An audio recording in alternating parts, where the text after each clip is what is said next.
Hi, welcome to my channel. My name is Bee and this is Beyond Baking, where we go beyond baking with Bee. This is my first video, so welcome. I would like to introduce myself just a little bit. My name is Bee. I have a 6-month-old son and I absolutely love baking. And on this channel, I just want to showcase how easy it is to bake from home, do homestead from home, how cheap it is to go out and get your own products, make things from home, how much better they taste, how long they take, and essentially just educate you guys to show you that sometimes it is easier to make things from home.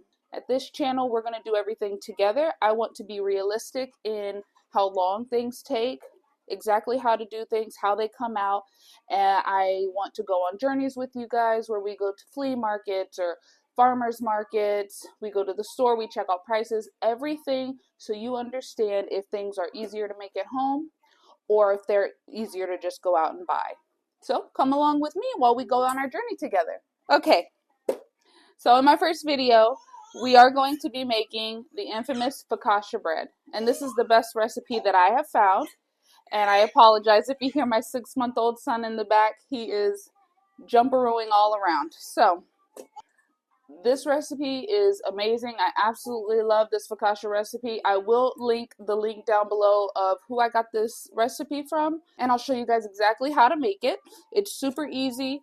If you have the time to do it, definitely do it. I will also show you a quicker way to do it as well. So you first want to start off with flour, salt, yeast, lukewarm water, and whatever toppings you choose to do. Today I'm going to be using garlic and rosemary, but I'm going to make garlic confit, and I'll show you how to do that shortly. You do want to use a scale when making the focaccia bread, because you can follow the measurements that I'm giving you, but it is better to use the scale. So you first want to start off with 4 cups of sugar or 512 grams of all-purpose flour. So everything right now we're just going to throw into the bowl. Okay. So right now I'm just setting up my scale, and I'm going to set it to grams. With this on top, I'm going to tar it. It's at 0. It says 4 cups of flour. So I'm going to show how much 512 grams is with my 4 cups of flour.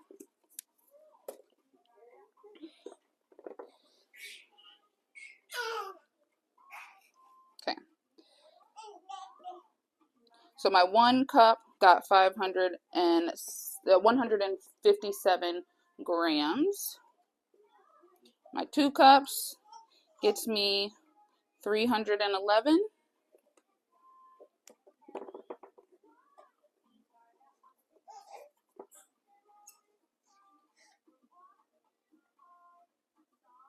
My 3 cups gets me 463. So more than likely I'm not going to have 512 with 4 whole cups. So, okay, 512. So that was about half of a cup. So about 3.5 cups. Then you want 2 teaspoons or 500 grams of kosher salt.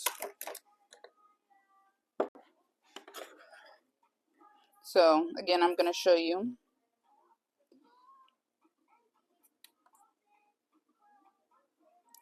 $10 grams. So 1 teaspoon got me 7 grams. I'm just going to sprinkle some more on until I get 10 grams. And there you go. Alright, and then now you're going to need 2 teaspoons or 8 grams of yeast. Now yeast weighs differently, and if you have the packets, typically it's like 7 grams in 1 pack, which you could just use. But I have the jar of yeast and I have instant yeast. If you have active yeast, you would need to take your 8 grams of active yeast, put it in the lukewarm water for 15 minutes before you add it, okay? But I have instant yeast. If you have instant yeast, you can just put it right in. So again, you need 8 grams of instant yeast. So I got to 14 because I didn't reset it. So I only got 4 grams with that one. And then I got 7. So I need a little bit more. There we go. I got 8 grams of yeast with about 2.5 teaspoons. Okay, so I'm just going to take this now and I'm just going to mix it together with my whisk. You just want to mix it evenly before you add the water.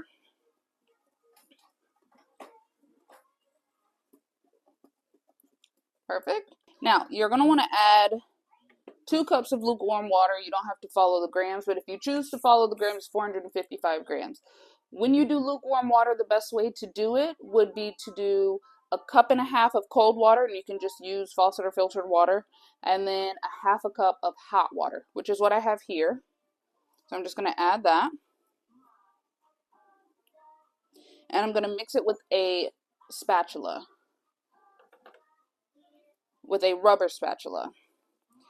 It mixes very easily, fairly quickly. There's not much you have to do. There's not much kneading you have to do. You just want this to combine into one big ball.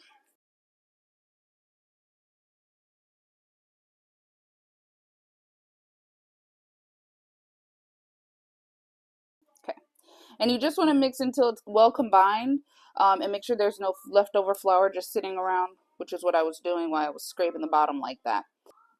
Okay, so the hardest part is done. What you're going to want to do now is just put some olive oil on top, and you're going to let it sit. So we're just going to add some olive oil on top. If you need reference, you can do 2 tablespoons of olive oil, but just make sure you get it in there, get it in the pockets, get it underneath, but you're not mixing it in. You're just putting it on top, and you're going to let it sit. Now, if you have the time, you typically want to let this sit for 12 to 72 hours, so half a day to 3 days. The best time to let it sit is between 18 to 24 hours. I have a hugely busy day, so I'm going to let it sit for 24 hours, and we'll be back. If you do not have the time to sit for 24 hours or how long, you can do a faster process of this. You can just let this sit out in room temperature for 1.5 hours to 2 hours, and then you can continue with the process. So you're going to want to cover this with whatever you have. So I have a lid, so my lid's going to be perfectly fine. It may come to the top. You might want to rub some oil on top of it, but it has some oil on it. For me, I'm just going to rub whatever's left on my hands on top of it in case it expands that much within 24 hours. If you don't have a lid, you can do a damp cloth. Just make sure you put a rubber band around it, or a tea towel you can put on top, or you can just use a lid. Now, the reason that we do such a long process is because it creates such wonderful, beautiful, delicious air pockets that come inside the dough when you cook it. So if you have the time, I highly recommend letting it sit for that 18 to 24 hours. Again, 12 hours is fine, 72 hours is fine, or take the lid off and let it sit for 1.5 hours to 2 hours. Now, this is just the first rest. There is another rest that's significantly shorter. I'll be back for that in 24 hours. And when we take this out the refrigerator, I will show you guys how to make the garlic confit to go with the focaccia bread. See you there. Okay, we're back after about 22 to 23 hours. Didn't want to wait the whole time because you still have to wait for the second rise. So we're going to first start off with our garlic confit. You can use bad garlic, you can use fresh garlic. My bad garlic has gone bad, so we're going to use fresh garlic today. You're going to need olive oil, rosemary, thyme, oregano, whatever herbs that you like. Rosemary is extremely fragrant, so I like a rosemary. And an oven safe dish. So I got this ramekin, less than $2 at Walmart. So I'm going to cut up my garlic.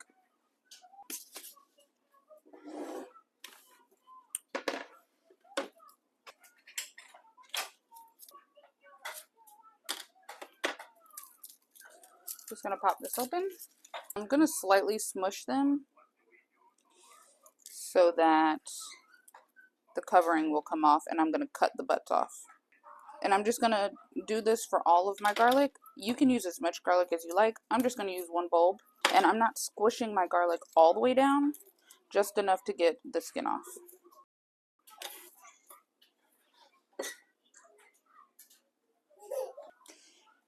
Now that we have our garlic filled, I'm going to just take a little bit of rosemary. I'm not going to take them off the stem just because this is our confit. I'm not going to get too much because I don't have that much garlic, so take half a stem. I'm just going to get a little bit more. Okay. And you're just going to submerge this in oil.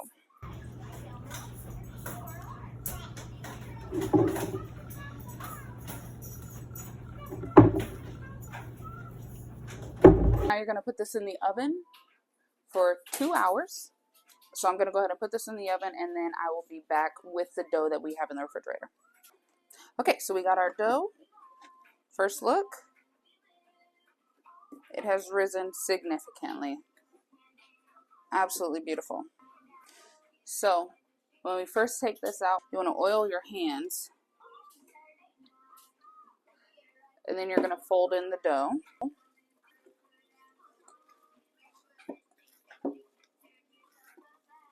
Just to deflate the dough. So as you can see, there's still oil in here. I'm just going to pick it up so it's not stuck to the bottom anymore. Now, this is a 9 by 13 pan. If you have a USA 9 by 13 pan, typically you don't need to pre-grease it. If you have a 9 or 8-inch pie dish, you're going to want to pre-grease it. Glass, you're going to want to put butter on it before you put the dough in, as well as the, I believe it's 13 by 16 pan. This pan, you don't have to pre-grease it. Pre-greasing, and I mean either spraying it or putting butter on it before you put the oil in, because we're going to also put oil in. So since you don't have to do that with this one, I'm not going to. You're going to want to do about 2 tablespoons. If you're doing an 8-inch or 9-inch pie pan, you're going to split this dough in half. Since we're not doing that, we're not going to split it in half. You're going to want to take this out and flip it on to the oil. So you're going to take it, flip it, and that's all you have to do. We're going to let this sit for about 2 hours. If you are doing the fast version, you're just going to let this sit for 30 more minutes. So while this sits for 2 hours, our confit is also cooking for 2 hours, and I will be back in 2 hours. We're going to see how much this is stretched out in 2 hours, dimple it, put our confit into it, as well as our rosemary, and then we'll bake. So I'll see you guys in 2 hours. Okay, it has been 2 hours. This is what our dough looks like. This is exactly what you want it to look like. Maybe a little bit more spread out, but I'll show you what we're going to do with that. I'm going to go ahead and get the garlic confit. It's been sitting a little over 2 hours, so it might be a little done, and that's all right. So as you can see, my garlic is a little done because I kind of took a nap with my son, and that's perfectly fine with me. I'm actually going to preserve the oil, and I'm going to put the garlic to the side so I can put it in my dough.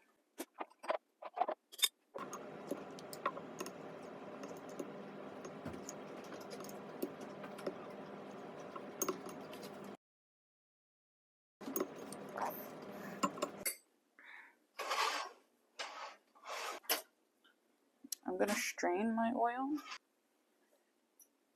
to get all those bits out.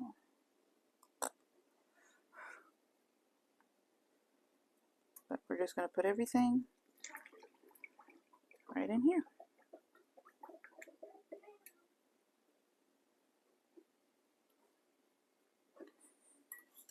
Perfect.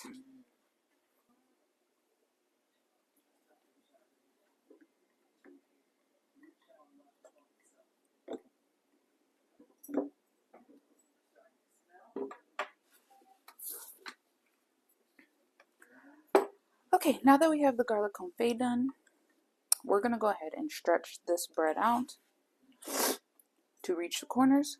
We're going to also dimple it at the same time. You want to oil your hand just a little bit because you need some more oil. You can do the rosemary before you dimple or after. I'm going to do after because I like to put it in the little pockets, and I'm going to use some of this garlic to put into my bread as well before we bake. Your fingers first. So just a little bit, because I'm also going to put more oil on top, but you want to, as you can see, I'm dimpling it and stretching it at the same time. I've already preheated my oven to 425 degrees because this is going to cook for 25 to 30 minutes. I'm just going to take some of this rosemary and I'm going to pop it in the pockets. You don't need too much, but it definitely gives it a delicious flavor. Okay, I don't need too much. Again, we have some of this garlic. I'm not going to put too much just because I'm actually going to put some of the garlic oil on top before we cook it. And if you haven't noticed, one thing about focaccia bread is it uses a lot of oil. Perfect. That's enough for me. So I'm going to take some of this garlic oil that I just made and I'm going to sprinkle that on top, just lightly. And you're going to want to sprinkle kosher salt generously.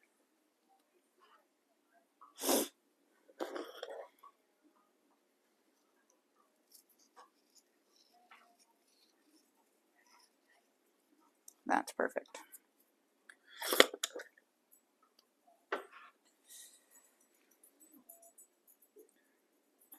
Okay, at this point we are all done. All we're going to do is put this in the oven for 25 minutes and I'll be back to show you the finished product. The bread is done. It came out absolutely perfect. We're going to set it on this wire rack for 10 minutes and then we're going to cut into it.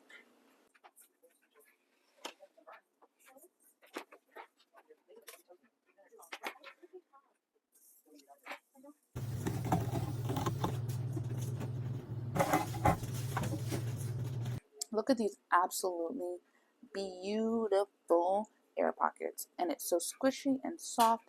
I can't wait to bite into it.